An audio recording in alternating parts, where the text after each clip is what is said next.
Hello दोस्तों, नमस्कार। स्वागत है आप सभी लोगों का एक बार फिर से आपके अपने परिवार मैथ जीनियस 717 में।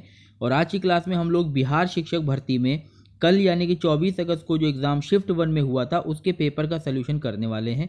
मैथ और रीजनिंग के सभी सवालों का हम लोग सलूशन करेंगे। आप लोगों ने देखा होगा और सुना भी होगा कि एग्ज़ाम का लेवल जो था वो काफ़ी हार्ड आया था। काफ़ी बच्चे उदास भी हैं, निराश भी हैं, क्योंकि वो ऐसी उम्मीद कर नहीं रहे थे। तो लेकिन निराश होने की और उदास होने की ऐसी कोई ज़रूरत नहीं है, क्योंकि आप ये मान के चला करिए कि अगर कोई एग्ज़ाम सरल आता है तो फिर वो सभी के लिए सरल होता है, और अगर टफ़ आता है तो सभी के लिए टफ़ भी होता है। इसलिए उदास होने की ज़रूरत नहीं है। ज़रूरत अगर किसी चीज़ की है तो इसकी है कि हमें अपनी मेहनत को और बढ़ाना है। कंपटीशन दिन पे दिन टफ़ होता जा रहा है, आपको ये बात अब मान लेनी चाहिए और लापरवाही बिल्कुल नहीं करनी चाहिए। पढ़ाई में मेहनत को, उसके घंटे जो हैं पढ़ाई के, उनको बढ़ा दीजिए, प्रैक्टिस अपनी बढ़ा दीजिए। चलिए आज की क्लास में आगे बढ़ते हैं। और सवालों की आपने आंसर की तो देख ही ली होगी। कल बहुत बड़े बड़े चैनल जो हैं, मिलियन ऑफ सब्सक्राइबर जिनके हैं, कथित तौर पे बड़े बड़े संस्थान हैं, उनने आंसर की तो जारी कर ही दी थी।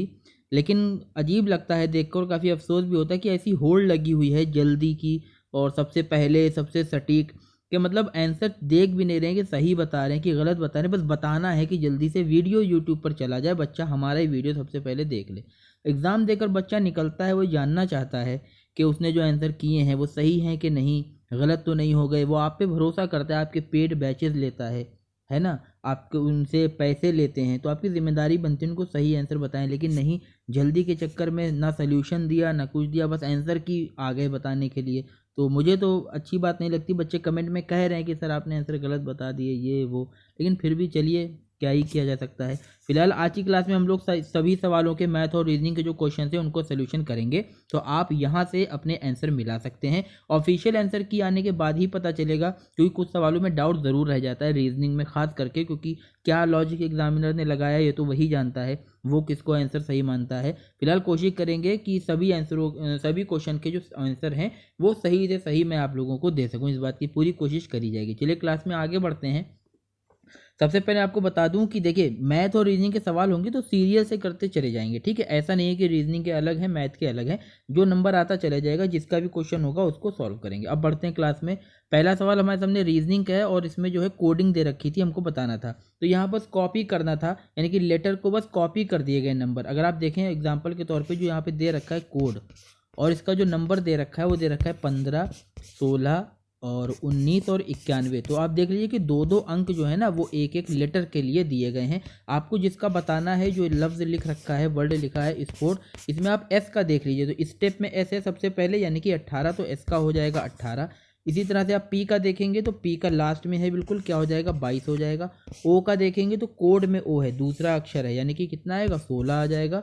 टी का कितना आएगा, तो यहाँ पर टी है स्टेप में दूसरा है, यानी कि 76 आ जाएगा। और ई का इसी हिसाब से आप देखेंगे तो कितना आएगा 91 आ जाएगा। यानी कि 18, 22, 16, 76, 91, ये आंसर जो है वो सही है। जिन लोगों ने यही उत्तर टिक करा होगा उनका आंसर बिल्कुल सही हो जाएगा 100%, ठीक है। समझ गए होंगे आप लोग। चलिए आगे बढ़ते हैं, नेक्स्ट क्वेश्चन देख लेते हैं। कोशिश करेंगे जल्दी से जल्दी आप लोगों को पूरा सोल्यूशन मैं दे दूं। देखिए, एक वृत्त का क्षेत्रफल 40 पाई स्क्वायर है। वृत्त की त्रिज्या के बराबर भुजाओं वाले वर्ग का क्षेत्रफल हमको पूछा जा रहा था। तो क्या होता है, आप सभी जानते होंगे, वृत्त का क्षेत्रफल होता है पाई आर स्क्वायर, यानी कि आर क्या है, वृत्त की त्रिज्या, और सवाल में दे रखा है इसका मान कितना है 40 पाई स्क्वायर। यहाँ से आप दोनों तरफ से अगर पाई को हटा दें यानी काट दें तो आर स्क्वायर का मान निकल कर आता है 40 पाई। अब अपने सवाल पर आ जाइए। सवाल में हमें एक ऐसे वर्ग का क्षेत्रफल बताना था जिसकी जो भुजा है वो त्रिज्या के बराबर है। तो अगर बताइए भुजा को त्रिज्या के बराबर कर देंगे तो आप जानते हैं वर्ग का क्षेत्रफल होता है भुजा का स्क्वायर।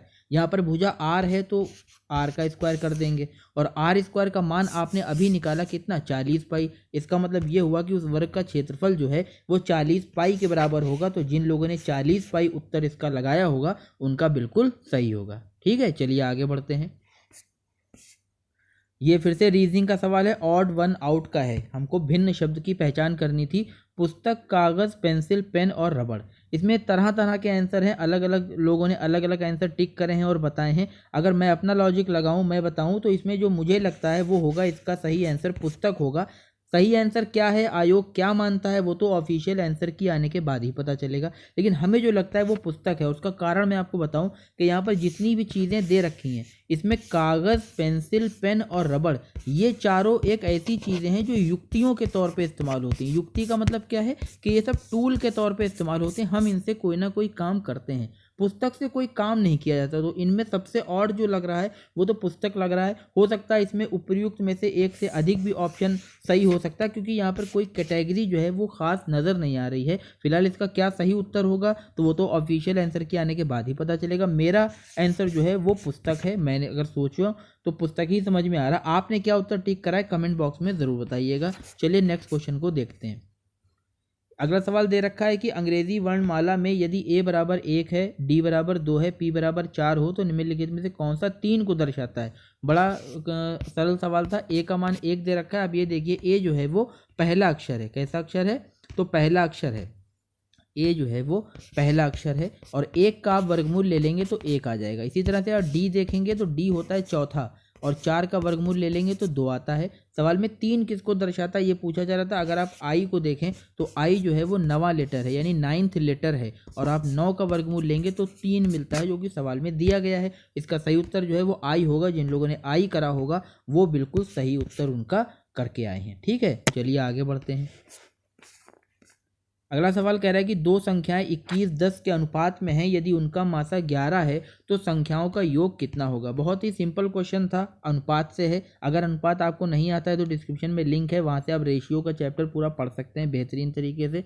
फिलहाल इस सवाल की अगर बात करें तो हमको अनुपात दे रखा है 21 और 10 और इनका मासा दे रखा है कितना 11। आप जानते हैं मासा की गुणा अगर इस अनुपात में कर देंगे तो हमको संख्याएं मिल जाएंगी, यानी 21 की 11 से करेंगे तो आ जाएगा कितना 231 आ जाएगा, ये पहली संख्या है। और 10 की गुणा 11 से कर देंगे तो 110 मिल जाएगा, ये दूसरी संख्या। हमको इनका योग बताना था तो जोड़ देने पर 341 आएगा। तो जिन लोगों ने 341 उत्तर लगाया होगा उनका बिल्कुल सही होगा। इसका आंसर कितना आएगा? 341 आएगा। ठीक है, चलिए आगे बढ़ते हैं। 50 नंबर सवाल है, कहता है एक स्मार्टफोन को P रुपए में बेचने पर 10% का लाभ होता है और Q रुपए में बेचने पर 4% की हानि होती है। तो P अनुपात Q कितना होगा बताना है। आप जानते हैं लाभ का मतलब क्या होता है? 100 में जोड़ देना। अगर परसेंट की बात करें, भाई 10% का लाभ है कि मतलब है 100 में 10 जोड़ दो तो कितना हो जाएगा? 110 हो जाएगा। इसी तरह से हानि को क्या करते हैं? घटा देते हैं। अगर आप लिखना चाहें तो यहाँ से P का मान आप निकाल सकते हैं। P हो जाएगा 10% लाभ का मतलब है 100 में 10 जोड़ दीजिए तो 110% आ जाएगा। और Q की बात करें तो ये 4% की हानि है तो 4 में से 4 100 में से 4 घटा दीजिए तो 96% आ जाएगा। हमको अनुपात निकालना था। आप जानते हैं अनुपात के लिए हम लोग बटे कर देते हैं। ये आ जाएगा 110/96। चूँकि ऑप्शन में मौजूद है तो इसको भी सरल सही उत्तर माना जा सकता है। और अगर आप यहाँ से इनको सरल कर दें, 2 से काट देंगे तो 55/48 आ जाएगा, जो कि उत्तर में ये भी दे रखा है। इसका मतलब है बी और सी दोनों ही सही हैं। तो इस सवाल का जो राइट आंसर हो जाएगा वो हो जाएगा आपका कौन सा? तो एक से अधिक उत्तर इसका सही हो जाएगा, यानी कि डी वाला option is the right answer. चलिए आगे बढ़ते हैं, नेक्स्ट क्वेश्चन देख लेते हैं। ये सवाल हम आपको लास्ट में बताएंगे, इसमें काफ़ी चीज़ें समझानी पड़ेगी और इसका आंसर बहुत लोगों ने तो बताया भी नहीं। चलिए, ये सवाल दे रखा है, इसमें हमको क्या है 4 भिन्न दे रखी हैं और हमसे पूछ रहा है इनको आरोही क्रम में लगाना है। तो जो भिन्न दे रखी है उनको देखिए, 13/18 दे रखा है, 36 दे रखा है, और दे रखा है हमको 41/45 और दे रखा है 51/60। भिन्न में छोटा बड़ा पता लगाने का एक तो तरीका क्रॉस मल्टीप्लाई होता है, लेकिन वो यहाँ पर लगाना बेवकूफ़ी होगी क्योंकि नंबर बहुत बड़े हैं। सबसे सरल तरीका यही रहेगा, अगर आप इनके हर को ध्यान से देखें तो इन नंबरों का लासा जो है वो 180 आएगा और ये बहुत आसानी से निकाला जा सकता है। जिसने भी LCM HCF अगर प्रैक्टिस करी होगी तो लासा आप ऐसे मुँह ज़बानी देख के बता देंगे कि 180 आएगा। तो आप सबको 180 बना लो। तो 18 को 180 बनाने के लिए 10 से गुणा करेंगे तो 10 को आप ऊपर भी गुणा करना पड़ेगा, तो ये हो जाएगा 130/180। इसी तरह से आप 29/36 में 36 को 180 बनाने के लिए 5 से गुणा करेंगे तो ये हो जाएगा कितना? 145/180। ऊपर और नीचे दोनों किया जाता है।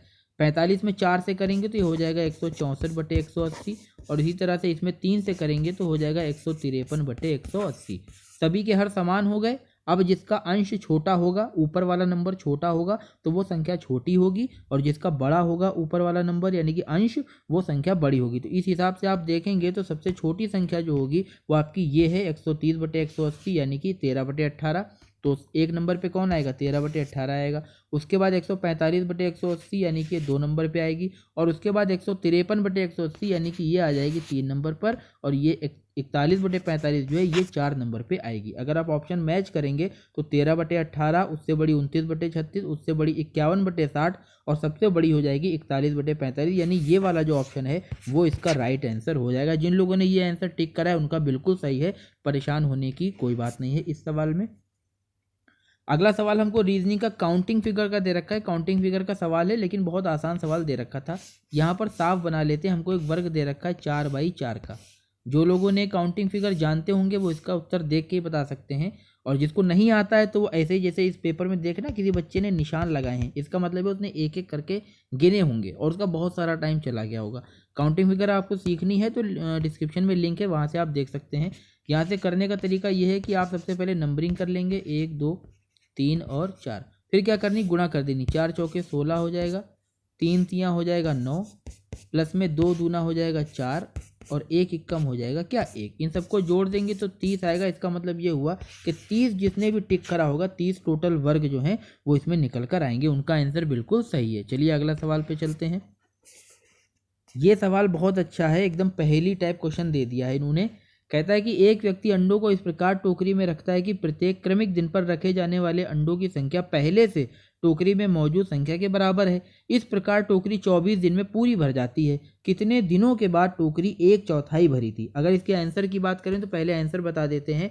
22 जो है वो इसका सही उत्तर होगा। जिन लोगों ने 22 दिन लगाया है उनका बिल्कुल 100% आंसर सही है। कैसे आया अब उसको समझने की कोशिश करते हैं। देखिए सवाल को ध्यान से देखिए, तो हर क्रमिक दिन यानी आने वाले दिन पर जब वो अंडे टोकरी में रखता है तो उतने ही अंडे रखेगा जितने की पहले से टोकरी में मौजूद हैं। समझने के लिए मान लीजिए पहला दिन है और वो टोकरी में अंडे रखने जाता है और वो एक अंडा रख देता है। ठीक है, टोकरी में कितने अंडे रख देता है, 1 अंडा रख देता है। अब जब वो दूसरे दिन जाएगा टोकरी में अंडे रखने तो वो टोकरी में उतने ही अंडे रखेगा जितने पहले से मौजूद हैं। तो पहले से टोकरी में 1 अंडा मौजूद है तो वो 1 ही रख कर चला जाएगा। इसी तरह से जब तीसरे दिन वो आएगा तो टोकरी में वो देखेगा पहले से कितने अंडे हैं, तो पहले से 2 अंडे हैं तो 2 अंडे पहले से हैं, वो 2 ही अंडे और रखेगा, चला जाएगा। इसी तरह से चौथे दिन जब वो आएगा तो देखेगा टोकरी में पहले से कितने अंडे हैं, पहले से अंडे हैं उसमें कितने 4 हैं तो वो 4 ही रखेगा। सवाल में ये बताने का मतलब है सवाल कहना क्या चाहता है। अब यहाँ आप ध्यान से देखिए अंडों की संख्या को, तो यहाँ पर 1 है, 2 है, 3 है और 4 है, यानी कि हर आने वाले दिन में अंडे की जो संख्या है वो डबल होती जा रही है। कितनी है, 2 है, यहाँ पर 4 है और यहाँ पर 8 है, डबल हो गई। 1 से 2, 2 से 4, 4 दूना 8। और आप अगर दिन में पीछे जाएं, जैसे कि यहाँ पे चौथे दिन से तीसरे दिन पे जाते हैं वापस, तो देखिए अंडे की संख्या आधी होती जाएगी। 8 का आधा 4, 4 का आधा 2, 2 का आधा 1। तो ये लॉजिक आपने अगर समझ लिया तो अब जो है सवाल बताते हैं कि इसका उत्तर कितना होगा। देखिए आप मान लीजिए सीधे ये दिन चलते चले जा रहे हैं तो सीधे आप पहुंच जाइए अंतिम दिन पर, कितने 24 पर। तो 24वें दिन जो है वो टोकरी पूरी भरी हुई है। कितनी भरी हुई है, पूरी। पूरी का मतलब होता है 1। आप टाइम एंड वर्क पढ़ा होगा, आप जानते हैं ना, 1 यानी कि 100% पूरा काम। तो यहाँ पर टोकरी जो है वो पूरी भरी है। आप जानते हैं अगर एक दिन पीछे चले जाएंगे तो अंडों की संख्या जस्ट क्या हो जाएगी, आधी हो जाएगी। यानी 23वें दिन आपको अंडे कितने मिलेंगे, तो आपको मिलेंगे 1/2। और आप एक दिन और पीछे चले जाएंगे तो क्या होगी, अंडे की संख्या फिर से आधी हो जाएगी। आप जानते हैं कि 1/2 का आधा करने पर कितना आता है, 1/4 आता है। और सवाल में यही पूछा जा रहा है कि 1/4 जब भरी थी तो कितने दिन के बाद भरी थी। आप जानते हैं अभी कौन सा दिन होगा, 22 दिन, इसलिए 22 जो है इसका राइट आंसर हो जाएगा। ठीक है, चलिए अगले क्वेश्चन को देखते हैं। आई होप आप लोग समझ गए होंगे। अगर आपको मज़ा आ रही है तो आप लोग क्या करिए, वीडियो को लाइक एंड शेयर करना ना भूलें। जो लोग चैनल पर पहली बार देख रहे हैं वो इसको सब्सक्राइब भी कर लें। चलिए सवाल अगला क्या कहता है, 2 संख्याओं का योग 480 है। यदि बड़ी संख्या में 2% की कमी कर दी जाए और छोटी संख्या में 10% की वृद्धि कर दी तो प्राप्त संख्याएं बराबर होती हैं। बड़ी संख्या क्या है। सवाल में हमें दोनों संख्याओं का योग 480 दे रखा है। अगर इसमें बड़ी संख्या हम x मानते हैं तो जो छोटी संख्या या फिर दूसरी संख्या होगी वो 480 माइनस x हो जाएगी। अब यहाँ पर 2% की कमी करता है, तो अभी आपको बताया था 2% की कमी का मतलब है कि 100 में से 2 घटा दो तो संख्या रह कितनी गई, तो 98% ही रह गई। इसका मतलब क्या लगाएंगे कैसे, देखिए बड़ी संख्या में 2% की कमी करी गई, यानी बड़ी संख्या अब कितनी रह गई, 98%। और छोटी संख्या जो आपको सामने है 480 माइनस एक्स, इसमें 10% की वृद्धि हो गई, यानी ये हो गया 100 में जोड़ देंगे कितना, 110। ऐसा करने से संख्याएं बराबर हो जाती हैं, सवाल यही कहता है। अब आप इसको हल कर लीजिए।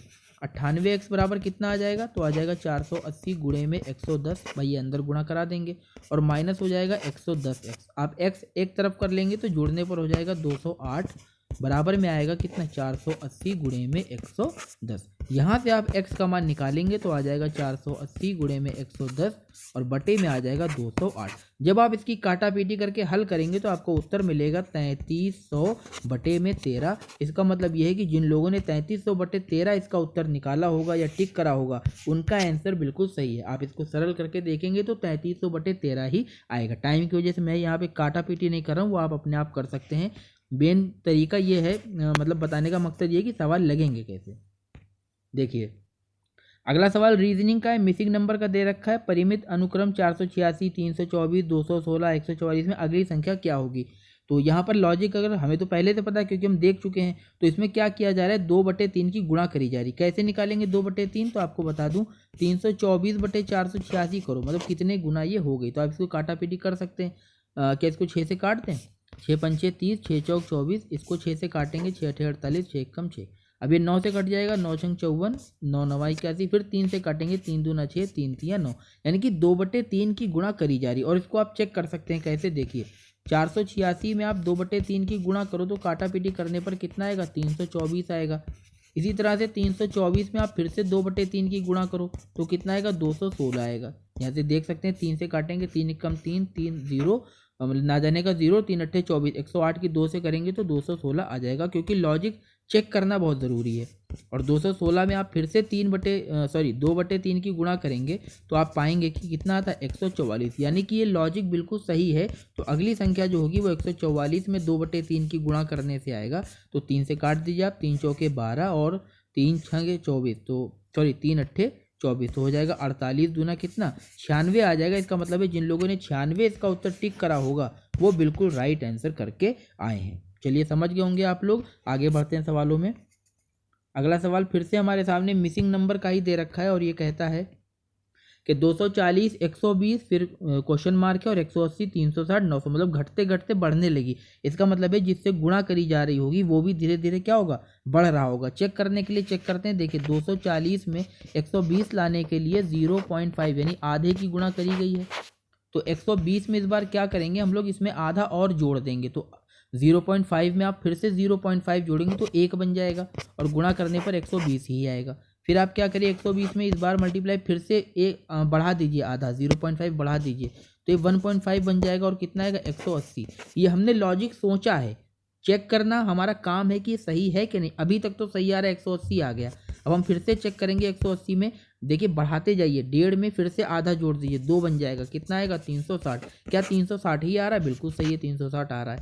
और 360 में एक बार और चेक कर लीजिए, 2 में फिर से बढ़ाइए तो हो जाएगा 2.5 यानी कि 2.5। अब जब इसकी गुणा करेंगे तो 900 आएगा। इसका मतलब है कि जो संख्याएं सवाल में दी गई हैं आपने उन पर लॉजिक जब चेक करा तो बिल्कुल सही आया। तो आपने जो लॉजिक लगा के बीच की संख्या निकाली है 120, वो बिल्कुल सही है। तो जिन लोगों ने इसका उत्तर 120 टिक करा होगा वो 100% सही है, इसका 120 ही आंसर आएगा। आई होप आप लोग समझ गए होंगे। चलिए आगे बढ़ते हैं सवाल में। देखिए अगला सवाल रीजनिंग का है। बहुत सारे बच्चे ये तो कर ही लिया होगा क्योंकि ये ज़्यादा कठिन नहीं है, जिन लोगों को करना आता होगा वो इसको कर लेंगे। देखिए बता देता हूँ कैसे होगा। देखिए ग्राइंड है, जब भी लेटर ऐसे दे रखे होते हैं तो आपको नंबरिंग करना आना चाहिए, आपको नंबर इनके मुंह ज़बानी पता होनी चाहिए। अगर यहाँ पे नंबर लिखे तो बी आता है 2 नंबर का, एम है 13 नंबर का, डी है 4 नंबर का, आई है 9 नंबर का और वाई आता है 25 नंबर का। अगर ऊपर जो ग्राइंड लफ्ज़ दे रखा है इसके आप नंबरिंग करिए तो जी कितने नंबर पर आता है, 7 नंबर पर। आर कितने पर आएगा, तो ये आता है आपका 18 नंबर पर, ये आता है आपका 9 नंबर पर, ये आता है 14 नंबर पर और ये आता है 4 नंबर पर। देखेंगे तो नीचे से ऊपर जाने पे आपने क्या करे, 5 बढ़ा दिए, 13 5 18, 4 5 9, 9 5 14 और 25 में 4 जोड़ेंगे तो 29 आएगा। यानी 29 का मतलब है 26 को हटाए तो 26 लेटर होते हैं। तो उसी हिसाब से आप कहाँ डी पर पहुंच जाएंगे। कुल मिलाकर यहाँ से यहाँ जाने पर आपने क्या करा, तो 5 जोड़ा है। इसका मतलब है यहाँ से यहाँ निकालने के लिए भी हमें इसके जो अंक हैं उसमें 5 जोड़ना पड़ेगा। कितना आएगा वो मैं आपको करके दिखाता हूँ। देखिए वर्ड कौन सा दे रखा है, फिक्शन दे रखा है, तो FICTION। आप इनकी नंबरिंग कर लीजिए, 6 9 3 और टी का क्या हो जाएगा, 20 आ जाएगा। आई होता है 9, ओ कितना होता है MNO, यानी 13, 14 और 15, और N कितने पर होता है तो 14 पर होता है। अब आप 6 में जोड़ेंगे तो कितना आएगा 11, 9 में जोड़ेंगे तो कितना आएगा, यहाँ पे 11 आ जाएगा, 9 में जोड़ेंगे 5 जोड़ना है 14, फिर 3 में जोड़ेंगे तो कितना 8 आएगा, 20 में जोड़ेंगे तो कितना आएगा 25 आएगा, और 9 में जोड़ेंगे फिर से 14 आ जाएगा, 15 में जोड़ेंगे 19 आ जाएगा, और सॉरी 20 आ जाएगा, कितना आएगा 20 आएगा, और 14 में जोड़ेंगे तो 19 आ जाएगा। बस अब 11, 14, 8, 25, 14, 20 और 19 के लेटर आपको भरने थे। 11 पे कौन सा होता है तो K होता है, 14 पे कौन होता है तो N होता है, 8 पर कौन होता है H होता है, 25 पे कौन होता है तो Y होता है, 14 पे कौन होता है N होता है, 20 पर कौन होता है T होता है, और 19 पे कौन होता है S होता है, यानी कि KNHYNTS इसका राइट आंसर है। तो जिन लोगों ने ये जो ऑप्शन दे रखा है KNHYNTS ये टिक करा होगा उनका आंसर 100% सही होगा। आई होप आप लोग समझ गए होंगे। चलिए सवालों में आगे बढ़ते हैं। ये सवाल भी रीजनिंग का ही है, मैथ का भी कह सकते हैं इसको। प्रयागराज से पटना जाने के 5 मार्ग हैं और 4 मार्ग पटना से कोलकाता जाने के हैं। पटना होते हुए प्रयागराज से कोलकाता जाने के कितने संभव रास्ते हैं? तो यहाँ पर आप समझाने के लिए तो बता दूंगा भी आगे, लेकिन इसका उत्तर सीधे सीधे आप निकाल सकते थे 5 × 4 यानी कि 20। तो जिन लोगों ने 20 इसका आंसर निकाला है वो 100% सही है। कैसे होगा आप ये समझिए। यहाँ पर मान लीजिए प्रयागराज है, ये है आपका कौन पटना, और ये है आपका कोलकाता। सवाल में दे रखा है कि प्रयागराज से पटना के 5 रास्ते हैं। कितने रास्ते हैं 5, और पटना से कोलकाता के 4 रास्ते हैं। तो आप जानते हैं रास्ते जब आप सेलेक्ट करेंगे चुनेंगे तो यहाँ 5 रास्ते हैं, तो रास्ते चुनने की टोटल संभावनाएं 5 हैं, और यहाँ पर रास्ता चुनने की टोटल संभावनाएं कितनी 4। भाई अब 4 में से कोई चुन सकते हो, तो 4 हो गए, यहाँ पर 5, यहाँ पर इन दोनों की गुणा कर दीजिए तो उत्तर कितना आ जाएगा तो 20 आ जाएगा। इसका सही उत्तर क्या होगा तो 20 ऐसे संभव रास्ते हैं। चलिए आगे बढ़ते हैं सवाल में। ये 60 नंबर सवाल है। सर्वाधिक उपयुक्त कथन का चयन कीजिए। इसका उत्तर तो मैंने देखा कई लोगों ने गलत ही बता रखा है। क्या होगा इसका सही उत्तर देखिए। सवाल में कह रहा है कि सबसे उपयुक्त कथन कौन सा है, यानी जो बात सही है। अगर इसमें ऑप्शन आप ए को तो अभी हटा ही दो, आप सीधे बी वाले पर आओ। बात बी की करें तो हर वर्ग आयत है, ये बात बिल्कुल सही है। क्यों? क्योंकि आयत का मतलब होता है जिसमें लंबाई चौड़ाई परपेंडिकुलर हो, यानी 90 डिग्री पर हो, और ये लंबाई है और ये चौड़ाई। अगर आप वर्ग की बात करते हैं तो वर्ग भी एक आयत होता है, बस शर्त ये होती है ये एक ऐसा आयत है जिसकी लंबाई और चौड़ाई क्या होती है बराबर होती है। यानी कि वर्ग एक विशेष आयत होता है जिसकी लंबाई और चौड़ाई आपस में बराबर होती हैं। तो हर वर्ग आयत है, ये बात बिल्कुल सही है। देखिए आयत वर्ग नहीं हो सकता, क्योंकि वर्ग होने के लिए भुजाएं बराबर होनी चाहिए। आयत होने के लिए ऐसी कोई शर्त नहीं है कि भुजाएं बराबर होनी चाहिए या नहीं हो, ऐसी कोई शर्त नहीं है। तो हर वर्ग जो होता है वो आयत होता है, ये बात बिल्कुल सही है। तो एक तो ये उत्तर सही हो गया। अगर इसके नीचे की बात करें हर व्रत दीर्घ व्रत है, ये बात भी बिल्कुल सही है। क्योंकि आपको समझाने की कोशिश करूँ मैं, दीर्घ व्रत को इंग्लिश में एलिप्स कहते हैं और वो ऐसे बनता है।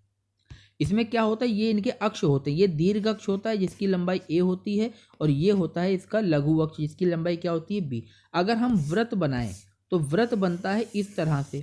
तो आप जानते हैं कि व्रत में भी इसके अक्ष होते हैं, ये होता है a, ये होता है b। बस शर्त ये है कि a और b जो है वो बराबर जब हो जाती हैं तो दीर्घ व्रत आपका किस में कन्वर्ट हो जाता है व्रत में हो जाता है। जिस तरह से लंबाई चौड़ाई बराबर होने पर वर्ग आयत बन जाता है, उसी तरह से ये अक्ष की लंबाइयां बराबर होने से दीर्घ व्रत आपका जो है वो बन जाता है व्रत में। इसलिए हर व्रत जो है वो दीर्घ व्रत होता है। इसका मतलब ये हुआ कि ये वाला तो आपका ऑप्शन सही था, सी वाला ऑप्शन भी सही है। तो अगर दोनों आंसर इसके सही हैं तो जो राइट आंसर इस सवाल का बनेगा वो बनेगा उपयुक्त में से एक से अधिक, क्योंकि 2 ऑप्शन तो यहीं सही हो गए। लेकिन कमाल की बात यह है कि जो पहला ऑप्शन दे रखा है ये भी उपयुक्त है, क्योंकि कोई भी व्रत अति परवलय नहीं होता। अति परवलय आप जानते हैं हाइपरबोला, इसका ग्राफ ऐसे बनता है और व्रत बनता है ऐसे। आप बताओ दोनों में कोई समानता नजर आ रही? कभी व्रत क्या अति परवलय बन पाएगा? नहीं। तो कोई भी व्रत अति परवलय नहीं होता, ये बात बिल्कुल सही है। हर वर्ग आयत होता है, ये बिल्कुल सही है। और हर व्रत दीर्घ व्रत होता है, ये बात भी बिल्कुल सही है। इसका मतलब है ये तीनों ही बातें सही दे रखी हैं। फिलहाल इस सवाल का आंसर जो आपको टिक करना था वो टिक करना था उपयुक्त में से एक से अधिक। तो जिन लोगों ने ये करा होगा उनका आंसर बिल्कुल सही है। लेकिन ये बात बतानी ज़रूरी थी कि ये ऊपर के तीनों ही ऑप्शन जो हैं वो सही दे रखे हैं। मैंने देखा बहुत सारे लोगों ने आंसर इसको तो बताया ही नहीं है इसके बारे में कुछ। चलिए अगला सवाल ये कहता है कि किसी क्लब में सभी सदस्य सभी सदस्य या तो तंबोला या रमी में भाग लेते हैं। अच्छा, खेल की बात हो रही है। या तो तंबोला या रमी में भाग लेते हैं। 320 रमी में भाग लेते हैं, 350 तंबोला में भाग लेते हैं और 220 दोनों में भाग लेते हैं। तो क्लब में कितने सदस्य, यानी कि टोटल हमसे संख्या पूछी जा रही। तो इसका एक तो तरीका ये होता है कि अकेले अकेले वालों को आप जोड़ दीजिए। भाई 320 रमी खेलते हैं, 350 तंबोला खेलते हैं और इसमें से माइनस कर दीजिए जो दोनों खेलते हैं, यानी कि 220। जब आप इसको हल करेंगे तो आपका उत्तर आ जाएगा कितना, 450। इसका मतलब है 450 जिन लोगों ने आंसर निकाला होगा टोटल लोग, वो बिल्कुल सही है। ये वाला ऑप्शन इसका राइट है।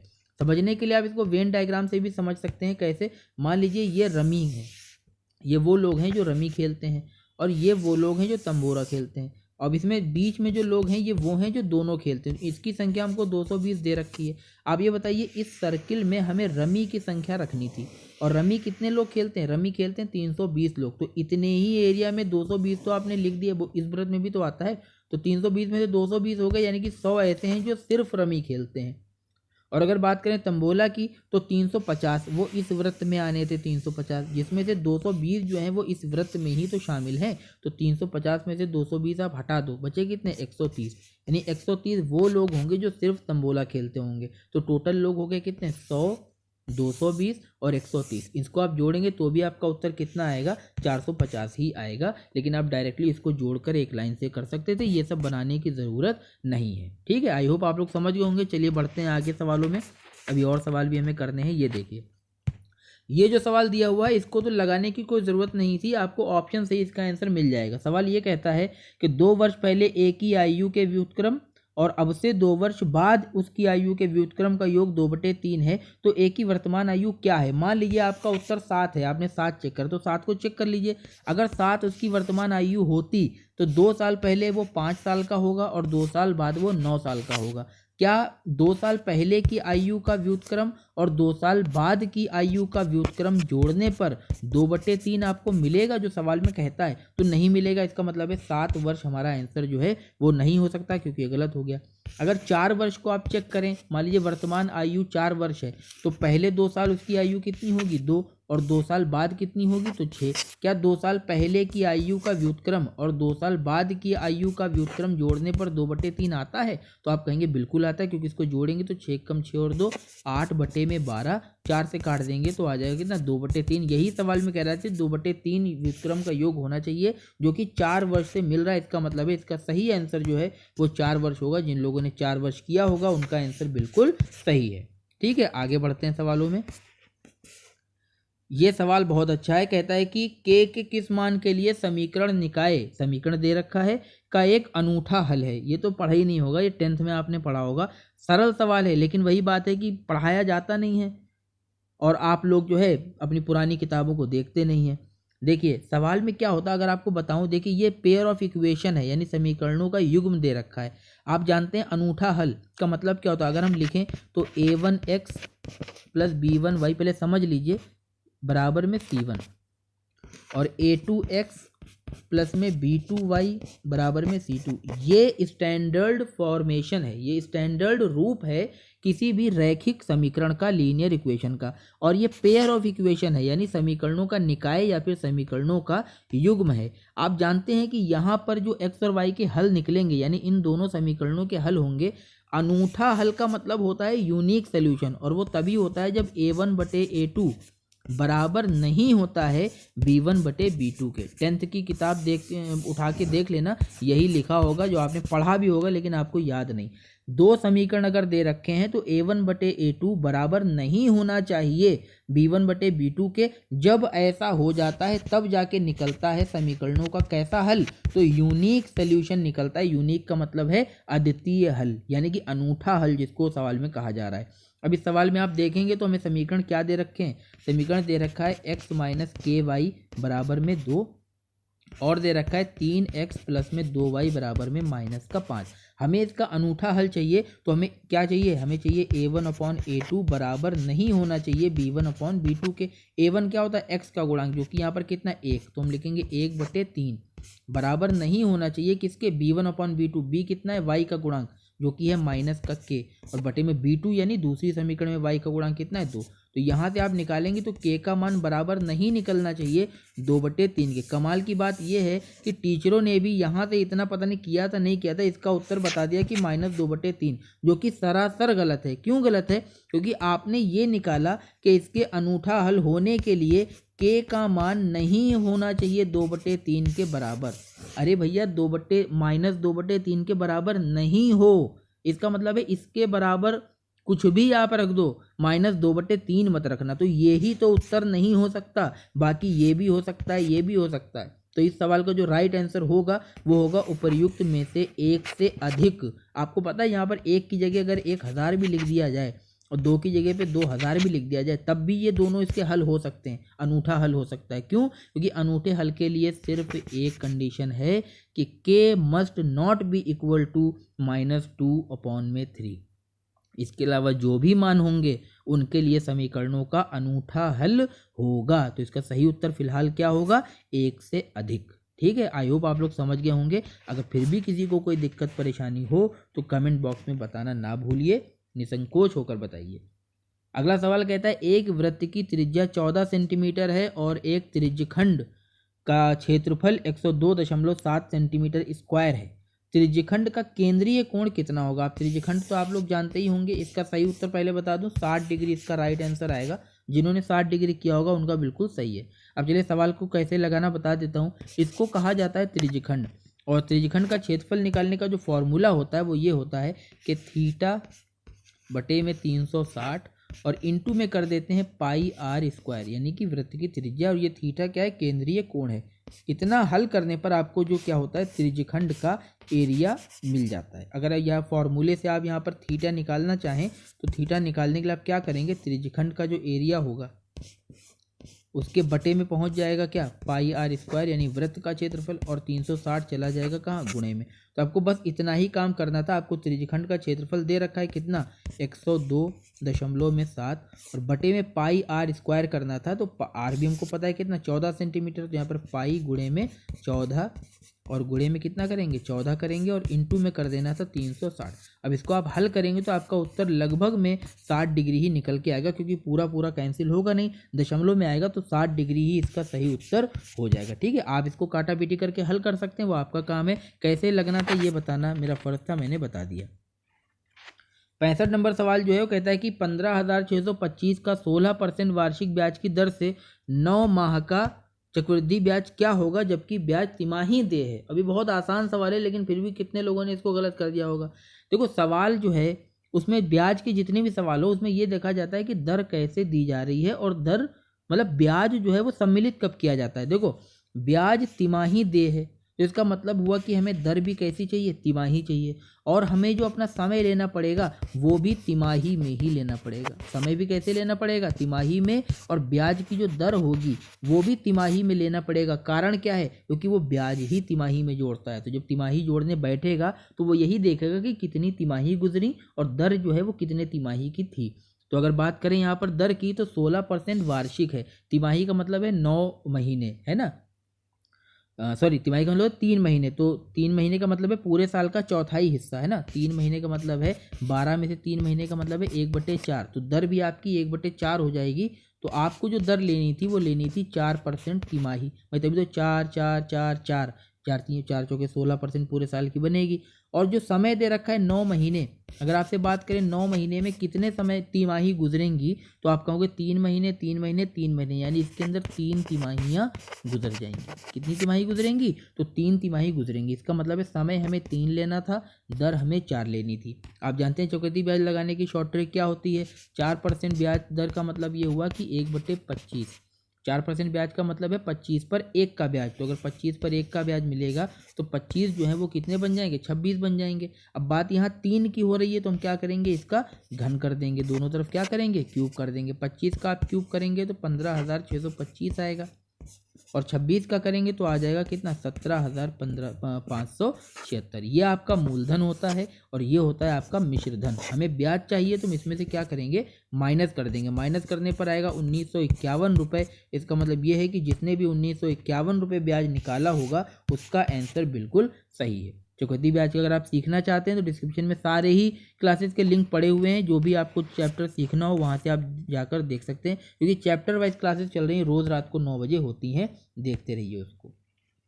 अगला सवाल द्विघात समीकरण से दे रखा है। कहता है यदि समीकरण 3kx² माइनस का 25kx प्लस k प्लस 8 बराबर 0 के मूलों का गुणनफल 3 हो तो k का मान कितना होगा, ये पूछा जा रहा है। आप जानते हैं इसका अगर स्टैंडर्ड फॉर्म लिखें, यानी कि व्यापक जो रूप होता है द्विघात समीकरण का, वो होता है ax² प्लस में bx प्लस में c बराबर में 0। जब ये समीकरण होता है तो इसके जो मूलों का गुणनफल निकलता है, मूलों का गुणनफल निकलता है, लिख देता हूँ, चलो आप लोग चाहो तो लिख भी लेना, मूलों का गुणनफल ये बराबर होता है c/a। यानी कि इस सवाल में मूलों का गुणनफल लेने के लिए हमको c/a का फॉर्मूला लगाना होगा। क्यों? क्योंकि ये भी द्विघात समीकरण है और ये भी कैसी है, द्विघात समीकरण है। अब आप पहचानो c/a का मतलब क्या, c वो है जिसमें x नहीं है, तो यहाँ पर x किस में नहीं है, k प्लस 8 में, यानी c का मान है k प्लस 8 बटे में a क्या है, स्टैंडर्ड में देखो a कौन है, x² का गुणांक, तो यहाँ पर x² का गुणांक कौन है, 3k, यानी कि बटे में रखेंगे 3k। ये हुआ इस समीकरण के मूलों का गुणनफल। और ये सवाल में मान दे रखा है कितना, 3। तो यहाँ से अगर आप हल करेंगे तो उत्तर कितना निकल के आएगा, देखिए जगह थोड़ी सी कम बची है, यहाँ से करेंगे तो k प्लस 8 बराबर आ जाएगा कितना, ये उधर जाएगा, हो जाएगा 9k, और आप हल करेंगे तो 8k बराबर आएगा कितना, 8, यानी कि k का मान निकल कर 1 आ जाएगा। तो जिन लोगों ने 1 इसका मान निकाला है वो बिल्कुल सही है, यानी ये वाला ऑप्शन जो है वो एकदम राइट आंसर हो जाएगा। आई होप आप लोग समझ गए होंगे। चलिए आगे बढ़ते हैं। ये 10th लेवल का क्वेश्चन है, क्योंकि 10th की क्लास में द्विघात समीकरण ही हमने सीखी थी। चलिए अगला सवाल लॉग से दे रखा है और सवाल में ये कहता है कि लॉग 32 का मान पूछ रहा है और आधार क्या है, रूट का 2। तो इसमें समझने के लिए आप ये समझो 32 को अगर हम लिखना चाहें तो 2 की घात 5 लिख सकते हैं, ठीक है। और आप इसको देखो क्या करो, 2 की घात हम क्या करते हैं, 2 से गुणा भाग कर लो, 2 की घात 1/2 लगाई और ऊपर एक और 2 की गुणा कर दी। तो आप देखो अगर ये 2 से 2 को कैंसिल कर दें तो 2 की घात 5 ही बचेगा, तो कोई परिवर्तन तो किया नहीं। लेकिन इससे फ़ायदा ये हुआ कि 2 की घात 1/2 का मतलब होता है रूट 2, और घात कितनी हो गई, घात हो गई 10। इसका मतलब ये है कि 32 को हम ऐसे भी लिख सकते हैं, कैसे, रूट 2 की घात 10। अब सवाल में आ जाओ, सवाल में हमको दे रखा है क्या, लॉग रूट 2 का आधार है और 32 दे रखा है। अभी आपने देखा कि 32 को कैसे लिखा जा सकता है, तो लिखा जा सकता है रूट 2 की घात कितनी, 10, और आधार भी क्या है, 10। आप जानते हैं लॉग में जो भी होता है भाई, लॉग अगर लिखा है m की पावर n तो ये n आगे आ जाता है, तो इसी तरह से 10 जो है वो कहाँ होगा, आगे आ जाएगा। लॉग अगर आपने थोड़ा बहुत भी पढ़ा है तो ये जानते होंगे, 10 आगे आ जाएगा और ये हो जाएगा लॉग रूट 2, और आधार भी कितना है, 2। आप जानते हैं लॉग में जब आधार और ये संख्या दोनों बराबर होते हैं तो इसका मान कितना होता है, 1 होता है। इसका मतलब ये हुआ कि इसका मान जो होगा वो कितना हो जाएगा, तो 10 और गुणे में कितना है, 1। यहाँ पे उत्तर कितना निकल के आएगा, तो 10 ही निकल के आएगा। तो जिन लोगों का आंसर 10 आया वो इस सवाल का बिल्कुल राइट आंसर है। आई होप आप लोग समझ गए होंगे। चलिए सवालों में आगे बढ़ते हैं, थोड़े से ही रह गए हैं बस। देखिए, एक समकोण त्रिभुज की ऊंचाई इसके आधार से 6 सेंटीमीटर कम है। यदि त्रिभुज कर्ण √218 सेंटीमीटर है तो अन्य दो भुजाएं सेंटीमीटर में कितनी होगी, हमें ये बताना है। सवाल में जो भी डाटा दे रखा है कि इसका आधार है वो 6 सेंटीमीटर से कम है, उसकी ऊंचाई, इन सब का कोई इस्तेमाल करने की ज़रूरत नहीं है। अगर लगाना चाहें तो हम देखिए, लगाने का तरीका तो ये कि आप मान लो भाई ये x है तो ये हो जाएगी x + 6, क्योंकि आधार से 6 सेंटीमीटर कम है और कर्ण का मान दे रखा है 218। अब यहाँ से आप समीकरण बनाओ, इसको x + 6 का स्क्वायर करो, फिर x का स्क्वायर करो और बराबर रख दो इसका वर्ग, यानी कि 218। यहाँ से आप x का मान निकालोगे तो इसकी भुजाएं दोनों निकल के आ जाएंगी। लेकिन सवाल में इतना टाइम एग्जाम में नहीं होता, आप ऑप्शन से ही चेक कर सकते हो। आप चेक करो क्या ये आंसर हो सकता है। अगर 9 और 15 इसकी भुजाएं होंगी तो कर्ण कितना निकलेगा, 9 का वर्ग करो। आप जानते हैं ना त्रिभुज में, समकोण त्रिभुज में जो ये दोनों भुजाएं होती हैं, मान लीजिए a और b हैं, तो इनके वर्गों का अगर योग कर देते हैं तो वो कर्ण के वर्ग के बराबर निकलता है पाइथागोरस प्रमेय से। तो वही चीज़ यहाँ पर चेक कर लीजिए कि 9 और 15 को भुजाएं माने तो क्या सही होगा, 9 का वर्ग होगा 81 और 15 का होगा 225। आप इसको जोड़ोगे तो कितना आएगा 306 306 आएगा कर्ण, जबकि कर्ण है कितना अंडर रूट में 218, यानी कर्ण का वर्ग 218 आना चाहिए और यहाँ पे 306 आ रहा है। इसका मतलब है ये तो क्या है, गलत हो गया, ये हमारा उत्तर नहीं हो सकता। 10 और 16 को चेक करेंगे तो 10 का कितना होता है 100, 16 का कितना होता है तो 256 होता है, जोड़ने पर कितना आएगा तो 356 आएगा, आना कितना चाहिए 218, यानी कि ये वाला ऑप्शन भी गलत हो गया। और सी वाले को देखेंगे तो 5 और 11 यानी कि 25 और 11 का कितना होता है 121, इसको जोड़ेंगे तो 146 आएगा, जबकि आना कितना था 218, यानी कि ये वाला ऑप्शन भी गलत हो जाएगा। तो दिए गए ऑप्शन में कोई भी दो भुजाएं नहीं है, इसका मतलब है सही उत्तर जो होगा वो हो जाएगा आपका कौन सा, उपर्युक्त में से कोई नहीं। जैसे आप निकाल के देखेंगे अगर तो आपका इसका जो उत्तर निकल के आता है वो निकल के आता है 7 और 13, क्योंकि 7 का वर्ग करेंगे कितना आएगा 49 आएगा और 13 का करेंगे तो कितना आएगा 169। इसको आप जोड़ेंगे तो 9 और 9 18, हासिल एक जाएगा, 6 1 10 और 1 11 और यहाँ पर एक हासिल आएगा तो 218। यानी जिस समकोण त्रिभुज की बात कर रहे हैं उसमें आधार जो है वो 13 सेंटीमीटर, ऊंचाई जो होगी वो होगी 7 सेंटीमीटर, तब जाके आपका जो कर्ण निकलेगा वो अंडर रूट में 218 निकलेगा। लेकिन इसमें आप आंसर ऐसे ही चेक कर सकते थे, ये सब लगाने की ज़रूरत नहीं थी, लेकिन समझाना ज़रूरी था। आई होप आप लोग समझ भी गए होंगे। देखिए ये सवाल तो आपने देखा ही होगा, बहुत बार देखा होगा, अलजेब्रा का बहुत अच्छा सवाल है। यदि अंडर रूट में दे रखा है 1 + 27/169 बराबर 1 + x/13, तो x का मान हमको बताना था। आप इसको हल कर लीजिए, आपका उत्तर 1 सेकंड के अंदर आ जाएगा। देखिए ये 169 इससे ऊपर जाएगा, 169 एक कम 169 और प्लस का हो जाएगा 27, यानी कि इसको हम ऐसे लिख सकते हैं। आप कहोगे हाँ जी सर बिल्कुल लिख लो। अब इसको हम जोड़ देंगे तो कितना हो जाएगा, ऊपर जोड़िए कितना होगा 9 और 7 16 का 6, हासिल 1 होगा, 6 1 7 और 2 9 7 16 की हासिल लगे 1, हाँ 9 आ जाएगा और ये 196 बटे में 169। आप जानते हैं 196 का मतलब कितना है 14, इसका वर्गमूल 14 आएगा और 169 का कितना आएगा तो 13 आएगा, यानी कि इस व्यंजक का मान आपने निकाल लिया 14/13। देख के भी निकाल सकते थे, आपको समझाने में इतना टाइम लग रहा है। तो इसका मान कितना हो जाएगा 14/13 और बराबर में कितना है 1 + x/13। या तो अब यहाँ से इसको इधर माइनस करके x/13 करके x का मान निकाल लो, या फिर आप सीधे सीधे सोचो कि इसको हम कैसे लिख सकते हैं, इसको 1 + 1/13 लिख सकते हैं कि नहीं लिख सकते हैं। आप कहोगे हाँ सर बिल्कुल लिख सकते हैं भाई, 13 एक कम 13 और 1 14 तभी तो बनेगा। अब आप दोनों तरफ कंपेयर करके देखो तो x के स्थान पर कौन बैठा हुआ है, 1 बैठा हुआ है, यानी कि इस सवाल का उत्तर जो है वो आएगा ऑप्शन सी, यानी कि 1। जिन लोगों ने 1 निकाला होगा x का मान उनका बिल्कुल सही आया होगा। चलिए आगे बढ़ते हैं सवाल में। 70 नंबर सवाल में कहता है कि किसी धातु के एक ठोस गोले की त्रिज्या 3 सेंटीमीटर है, इससे 4 मिलीमीटर व्यास का कितना लंबा तार बनाया जा सकता है। 4 मिलीमीटर व्यास का कितना लंबा तार बनाया जा सकता है, यानी कि हमारे पास एक गोला दे रखा है और इसको पिघला कर बनाना है, क्या एक तार बनाना है। पूछ रहे हैं कि तार की कितनी लंबाई होगी। आप जानते हैं गोले को पिघलाकर तार बनाओ, गुड़िया बनाओ, मूर्ति बनाओ, कुछ भी बनाओ, सब कुछ बदल जाएगा, यानी उसका आकार बदल जाएगा। एक चीज़ नहीं बदलेगी, वो ये जितने किलो लोहा यहाँ पर होगा, कोई भी धातु होगी, उतने ही किलो जो है वो इधर भी होगी। कहने का मतलब क्या है कि आयतन जितना इधर होगा धातु का, उतना ही आयतन जो होगा वो इधर भी होगा। इसका मतलब है आकार बदलने से आयतन नहीं बदलेगा। तो हम करेंगे क्या, अब जब ये धातु जो गोले के रूप में थी तब आयतन कितना था इसका, तो गोले का फॉर्मूला होता है 4/3 πr³। जब ये तार बन जाएगा तो आप जानते हैं तार देखने में तो ऐसा लगता है, लेकिन अगर इसको आप ध्यान से जूम करके देखोगे तो कैसा होता है, बेलन के आकार का होता है। यानी कि इसमें एक त्रिज्या होती है और इसकी जो लंबाई होगी वो ऊंचाई कहलाएगी, या फिर आप उसको लंबाई भी कह सकते हो। तो हम क्या करेंगे, गोले का आयतन बराबर कर देंगे तार का आयतन। तार के लिए फॉर्मूला क्या लगाएंगे, πr² लगाएंगे, πr²। जहाँ आर जो होगी वो तार की त्रिज्या होगी और h होगी तार की हाइट कह लीजिए या फिर लंबाई कह लीजिए। तो यहाँ पे लंबाई चलो l लिख लेते हैं। यहाँ आप देखो कि पाई से पाई कैंसिल हो जाएगा। अगर आप l का मान निकालना चाहो तो 4/3 r³ और बटे में r², यानी सिर्फ इतनी सी कैलकुलेशन करने से आपको लंबाई जो है तार की वो मिल जाएगी। ये सारी बातें आपको दिमाग में सोचनी होती हैं, हमको समझाने में इतना टाइम लग रहा है। आप करेंगे क्या, देखिए l का मान समझ में आ गया, 4/3 r³ बटे में r²। ये कैपिटल R जो है वो गोले की त्रिज्या है और जो छोटी वाली r है ये उस तार की त्रिज्या है। अब इसको हल करिए, देखिए इसको हल करेंगे तो लंबाई हमने निकाली कि L बराबर होगा भाई 4/3 r³ और बटे में r²।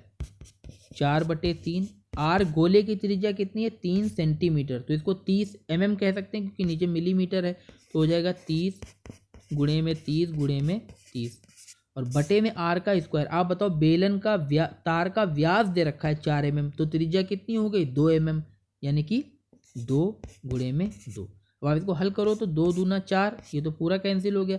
3 से काटेंगे कितना आ जाएगा 10, यानी कि लंबाई निकल कर आई है 9000। और ये लंबाई जो 9000 आई है काहे में है, तो ये mm में है। 1 मिलीमीटर में 10 सेंटीमीटर होते हैं, तो एक जीरो आप हटा दो तो 900 सेंटीमीटर आएगा। या फिर आप इसको ऐसे भी लिख सकते हो कि 900 सेंटीमीटर का मतलब हो 9 मीटर भी लिख सकते हैं, क्योंकि 2 जीरो मतलब 100 सेंटीमीटर में 1 मीटर, तो लंबाई हमारी 9 मीटर निकल कर आई। इसका मतलब ये हुआ कि ए जो ऑप्शन है, जिन लोगों ने ए टिक करा होगा उनका आंसर बिल्कुल सही है। चलिए आगे बढ़ते हैं सवालों में। ये सवाल दे रखा है 71 नंबर, एक फर्नीचर विक्रेता को 30 कुर्सियों के बेचने पर 6 कुर्सियों के विक्रय मूल्य के बराबर हानि होती है, तो उसकी प्रतिशत हानि कितनी है। एक लाइन का क्वेश्चन था भाई, सवाल में खुद ही दे रखा है कि हानि कितने की हुई 6 की। अब आप बताओ कि 30 बेचें 6 की हानि है, तो खरीदी कितनी होंगी 6 में जोड़ दो 30, यानी कि 36।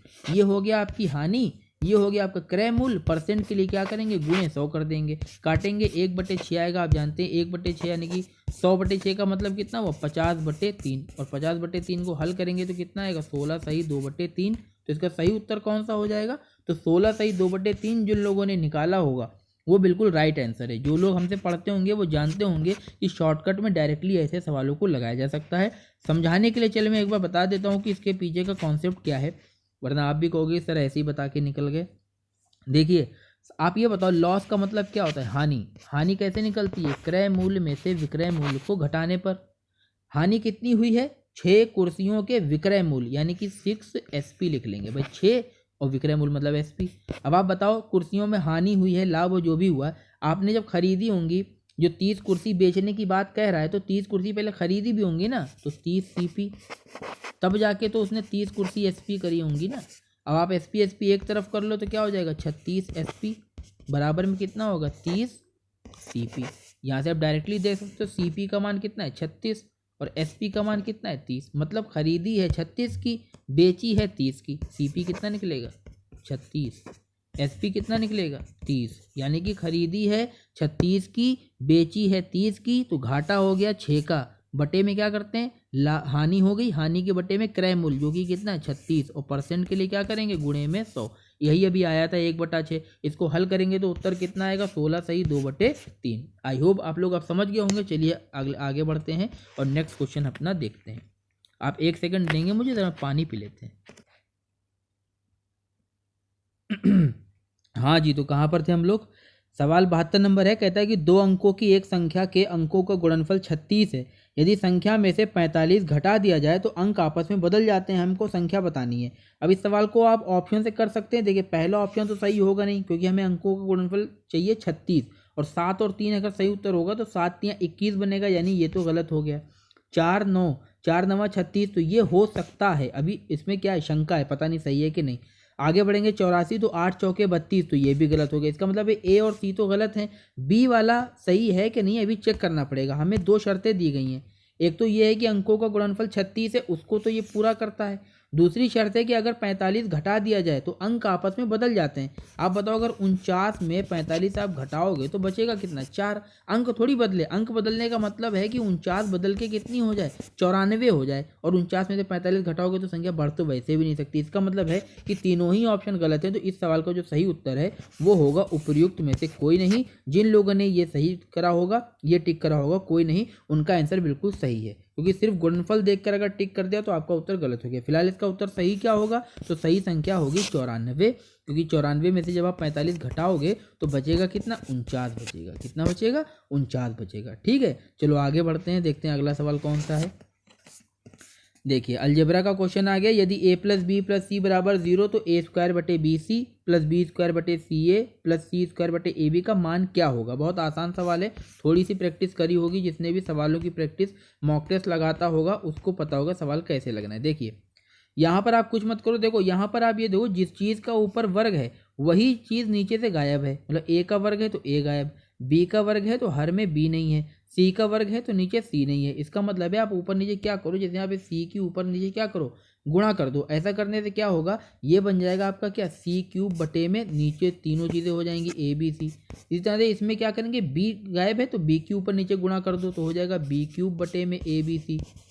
और इसमें हो जाएगा ए से गुणा कर देंगे तो हो जाएगा ए क्यूब बटे ए बी सी। अब तीनों के हर समान हो गए तो आप क्या करो, ए बी सी इनका लासा आ गया, ऊपर क्या बनेगा, A cube plus B cube plus में सी क्यूब। अब जो सवाल में शर्त दे रखी है, यदि ए प्लस बी प्लस सी बराबर 0, आप जानते होंगे अगर ए प्लस बी प्लस सी बराबर 0 होता है तो इसका तात्पर्य ये होता है कि A cube plus B cube plus C cube बराबर होगा 3ab। ये आप जानते होंगे, A cube plus B cube plus C cube बराबर कितना होता है, 3abc होता है। अगर कब होता है, ये तभी होगा जब A plus B plus C बराबर 0 हो। तो यहाँ पर क्या करेंगे, A cube plus B cube plus C cube की जगह पर क्या रख देंगे, तो 3abc रख देंगे और बटे में भी क्या, abc कैंसिल हो जाएगा, उत्तर कितना आएगा, 3 आएगा। तो जिन लोगों ने 3 निकाला था उनका आंसर बिल्कुल सही होगा। चलिए अगले सवाल को देखते हैं फटाफट। ये सवाल है कि 4 की घात x प्लस 1 प्लस में 4 की घात 1 माइनस एक्स, 1 माइनस एक्स बराबर 10 है। तो इसका हल बताना। हल का मतलब होता है कि हमें x का मान बताना है। तो आप कुछ मत करिए, इसको लगाने से बेहतर है कि हम ऑप्शन को चेक कर लेते हैं। ठीक है, तो सबसे पहले तो आप 0 चेक किया करो, क्योंकि 0 बहुत जल्दी आ जाता है, सॉल्व कर सकते हैं। अगर यहाँ 0 रखेंगे तो हो जाएगा 4 की घात 0 प्लस 1 यानी 1, और यहाँ पर रखेंगे 4 की घात 1 माइनस 0 यानी 1। तो ये तो 4 और 4 जुड़ के 8 आएगा, जबकि बराबर में लाना कितना है, 10। इसका मतलब है ये वाला ऑप्शन तो चला गया हमारा। अब इसको नहीं चेक करना है, बाकी चेक करो। बाकी क्या, 1/2। आप 1/2 रख के देखो, 4 की घात है, अगर 1/2 रखेंगे प्लस का 1 करेंगे और यहाँ पर 4 की घात रखेंगे 1 माइनस 1/2 करेंगे तो कितना आएगा, देखो ये हो जाएगा 4 की घात कितना, 3/2, और ये हो जाएगा 4 की घात कितना, तो 1/2। भाई घटा देंगे, इधर जोड़ देंगे। 3/2 का मतलब क्या हो, देखो 4 का मतलब होता है 2 की घात 2। अब इसकी घात आप 3/2 अगर करोगे तो इधर भी 3/2 हो जाएगा, तो 2 से 2 कैंसिल हो जाएगा, नहीं 2 की घात कितनी बची, 3 बची। तो ये जो व्यंजक लिखा हुआ है ना, इसका मान कितना होगा, ये हो जाएगा 2 की घात 3, बोले तो 8 निकल के आएगा। यानी कि इसका जो मान होगा, साफ साफ लिख देते हैं कितना होगा, ये समझाने के लिए मैंने बताया आपको।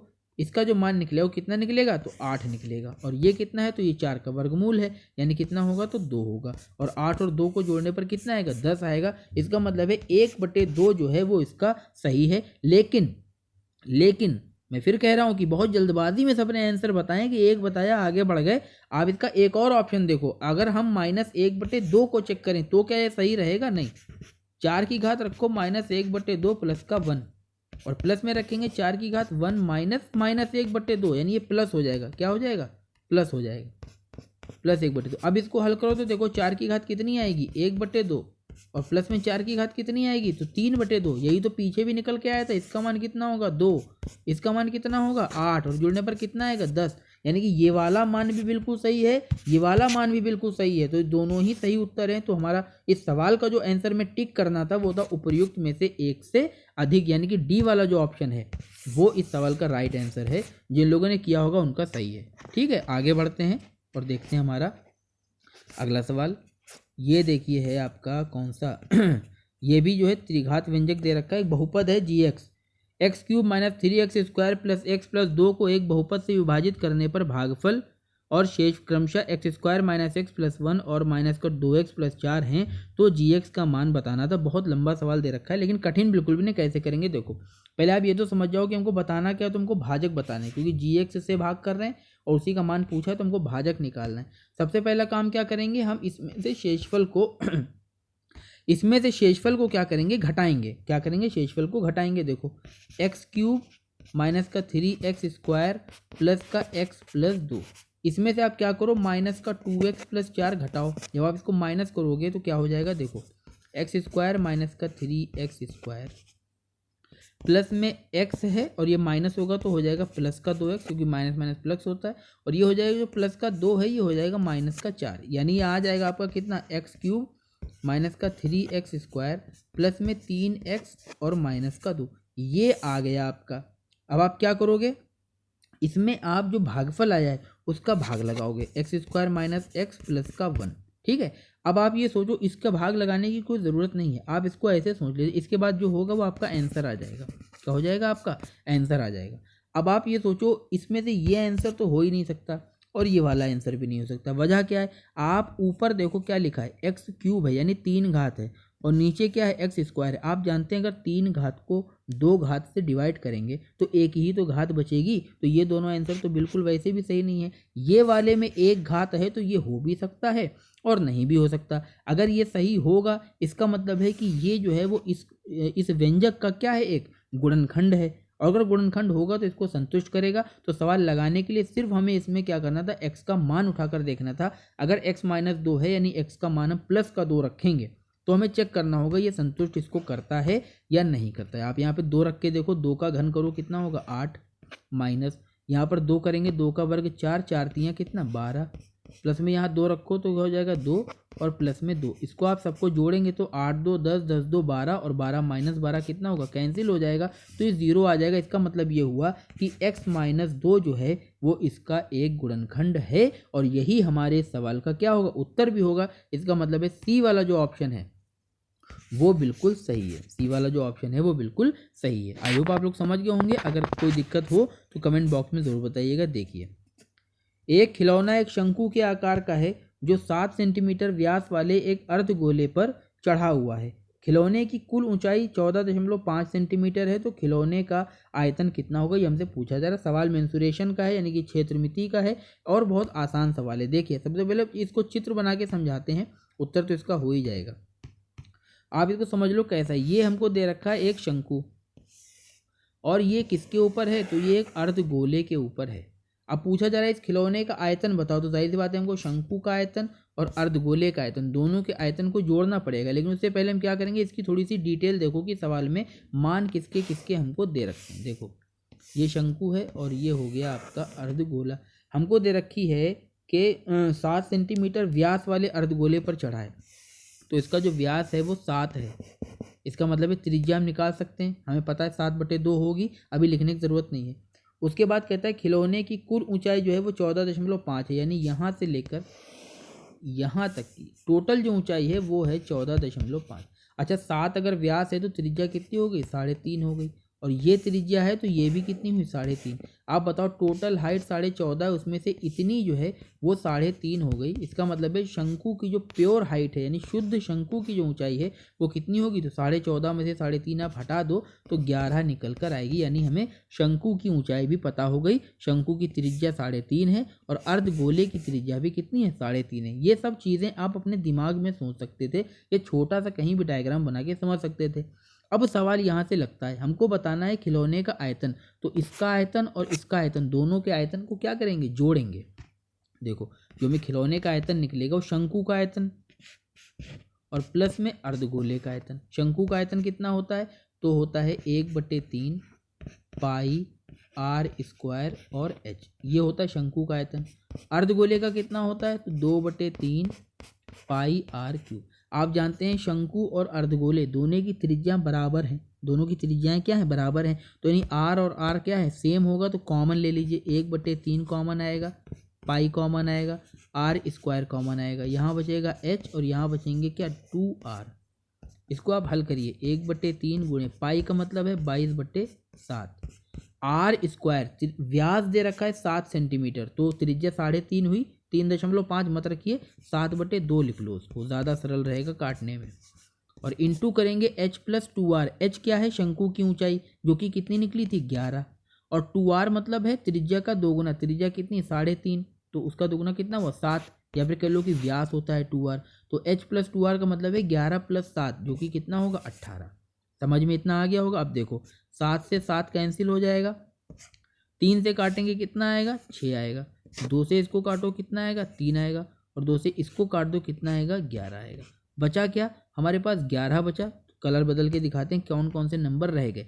एक तो 11 बचा है, एक ये 7 बचा है, और एक ये बचा है 3। सिर्फ इतने नंबर रह गए, यानी कि बचा है 11 × 7 × 3 जो कि हो जाएगा 11 × 21, और गुणा करने पर कितना आएगा, तो 231 आएगा। यानी कि ये ऑप्शन जो है 231 सेंटीमीटर क्यूब, जिन लोगों ने इसको किया होगा उनका आंसर बिल्कुल सही है। मैंने पूरी कैलकुलेशन आपको करके बता दी, इसलिए सवाल में थोड़ा टाइम ज़्यादा लग गया, समझाना भी होता है। आई होप आप लोग समझ गए होंगे। चलिए आगे बढ़ते हैं।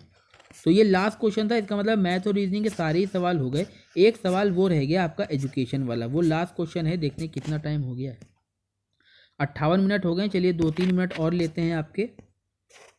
उसको बता देते हैं, उसके बाद जो है फिर आप लोग जा सकते हैं। कहाँ पर था भाई वो?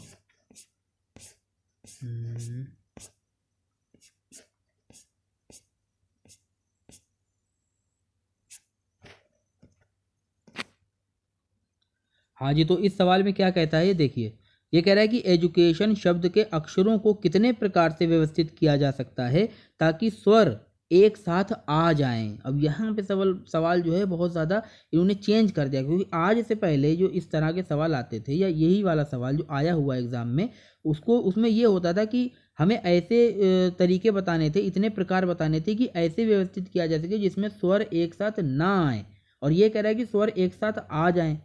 तो इसमें क्या होगा देखिए, आप पहले एक चीज़ आप समझ लीजिए कि यहाँ पर अक्षर टोटल एजुकेशन शब्द में कितने हैं। थोड़ा आप इत्मीनान से पेशेंस के साथ समझेंगे तो आपको समझ में आएगा, क्योंकि परमुटेशन कॉम्बिनेशन का सवाल है।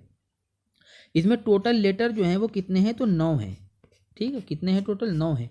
और 9 में से आप देखेंगे तो इसमें वॉवेल कितने आते हैं? वॉवेल का मतलब स्वर, जो कि 5 है। पाँचों के पाँचों हो गए, ए भी है, ई भी है, आई भी है, ओ भी है और यू भी है। और बचे कितने? 4 बचे। ये क्या है? ये कॉन्सोनेंट है। कॉन्सोनेंट का मतलब है व्यंजन। तो 5 इसमें वॉवेल हैं और 4 कॉन्सोनेंट है। ये सारी डिटेल आपने समझ ली। अब आप ये देखो कि अगर नॉर्मली इसमें ये सिर्फ इतना कहा जाए, कोई शर्त ना रखी जाए, और आपसे सिर्फ इतना कहा जाए कि एजुकेशन के अक्षरों को कितने प्रकार से व्यवस्थित किया जा सकता है, बस यहाँ तक सवाल देखो, तो आप जानते हैं ना आपके पास एजुकेशन में 9 अक्षर हैं, तो आपको 9 अक्षर भरने पड़ेंगे। तो पहले अक्षर को भरने के कितने तरीके हैं? तो आप 9 में से कोई चुन लो, 9। दूसरे स्थान को भरने में कितने टोटल तरीके होंगे? तो अब 9 में से एक आप भर चुके, तो अब आपके पास टोटल 8 ऑप्शन है। उन 8 में से आप कोई भी चुन लो। उसके बाद इसी तरह से एक एक कम होता रहेगा, 7 बचेंगे, फिर 6 बचेंगे, फिर 5 बचेंगे, फिर 4 बचेंगे, फिर 3 बचेंगे, फिर 2 बचेंगे और फिर लास्ट में एक रह जाएगा, वही उठा के भर दो। ये जो हमने निकाला, ये वो सारे ही टोटल तरीके हैं जिनसे आप एजुकेशन की लेटर को अरेंज कर सकते हो, व्यवस्थित कर सकते हो। ये वो कुल तरीके हैं। अगर इनकी आप गुणा करेंगे तो आपका उत्तर आएगा 36, 28 और 80। यानी कि एजुकेशन शब्द के अक्षरों को व्यवस्थित करने के कुल प्रकार जो हैं वो 3,62,880 हैं। इसमें दोनों शामिल होंगे। इनमें वो प्रकार भी शामिल हैं जिनमें स्वर यानी कि वॉवेल जो हैं वो एक साथ आए होंगे, और वो भी होंगे जिनमें एक साथ नहीं आए होंगे। तो अगर हमें ऐसा निकालना है कि स्वर एक साथ आ जाएं, तो हमें वो वाले तरीके इन टोटल तरीकों में से घटाने पड़ेंगे जिनमें स्वर एक साथ नहीं आया हो। ठीक है, स्वर एक साथ नहीं आया हो। अब इसको कैसे समझेंगे, देखो इसको पूरा हटा देते हैं। 36, 28, 80 टोटल तरीके होते हैं, इतना आपने सीख लिया। अब देखो इसमें मैंने ये बताया कि एजुकेशन शब्द में टोटल 5 जो हैं वो वॉवेल हैं और 4 जो हैं वो कंसोनेंट हैं। 1, 2, 3, 4, 5, 6, 7, 8, 9 और एक और बना लेते हैं दोबारा समझाने के लिए। 1, 2, 3, 4, 5, 6, 7, 8, 9। आप देखो, या तो जब भी इसमें पहले स्थान भरने के लिए आप कोई अक्षर उठाओगे तो या तो वो वॉवेल ही उठेगा, या तो वो क्या उठेगा, कॉन्सोनेंट उठेगा, स्वर उठेगा या व्यंजन उठेगा। मान लीजिए आपने इसमें क्या उठाया, आपने वॉवेल उठा लिया, तो उसके बाद आप कुछ भी भर सकते हो। कॉन्सोनेंट भर दिया, या वॉवेल भर दिया, कॉन्सोनेंट भर दिया, वॉवेल भर दिया, कॉन्सोनेंट भर दिया, वॉवेल भर दिया, कॉन्सोनेंट भर दिया और वॉवेल भर दिया।